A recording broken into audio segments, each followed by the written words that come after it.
उपदेष्टा भाव थे एवं प्रथम अवस्था सजु बाबू उपसभापति होते एवं प्रथम प्रकार साधारण संपादक थी आमर अन्य सदस्य मान भर देवेंद्र सामल आउ बहु सदस्य मान थे आम विद्यार्थी ब्लॉक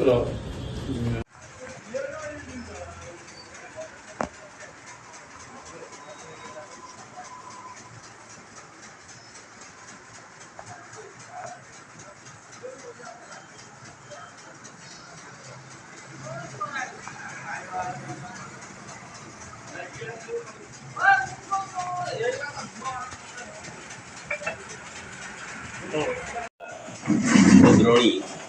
सांबादिक भाई मान कार्यरत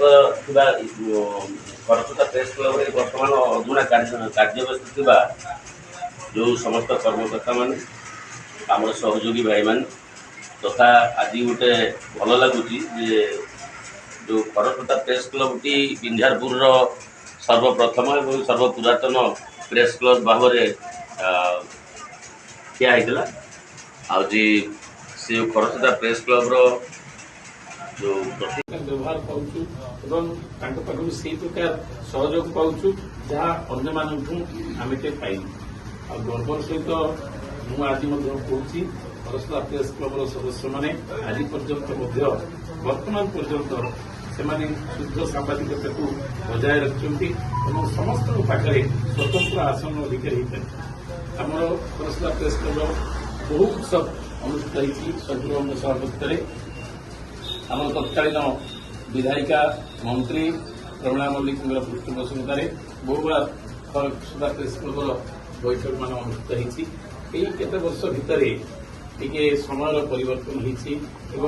लोक मान परिवर्तन होती परवर्त समय विद्यार्थी प्रेस क्लब रंजित दास नेतृत्व में कतिपय लोक सांबादिक मान नहीं गठित होता सरज बाबू अच्छा प्रारंभिक अवस्था रंजित बाबू सहित से विद्यार्थी सांबादिक संघ सदस्य थे से नूतन भाव में गोटे प्रेस क्लब हो जो मैंने जो भी प्रेस क्लब कर समस्त खरसुता प्रेस क्लब सदस्य थे एवठू जा गोटे कथा हूँ राज्य स्तर में आमर खरसुता प्रेस क्लब अधिकांश सदस्य उत्कल सांबादिक संघ सहित थे अन्य संघ किए नथिले आज आम स्वाभाविक से आज आम पाखे उपस्थित अच्छा आम गहन उपस्थित अच्छा तेणु आम निज धन्य मन करुम सौभाग्य आज से गहन आज आम गोटे प्रस्तुति बैठक आलोचना करने प्रस्तुति बैठक खरसुता प्रेस क्लब जो वार्षिक उत्सव एत दिन पर पालन होगा जाऊँगी आम बहुत चेष्टा करूँ प्राय वर्षक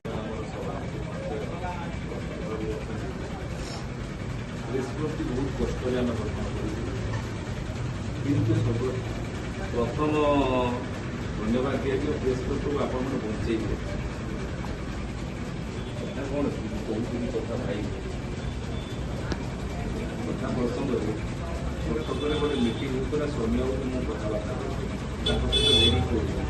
कहे कम न कटी गोटे भद्र लोक उच्चशिक्षित हिंदी पढ़ी आसला दूर छड़ा सौम्य को पचारे कथा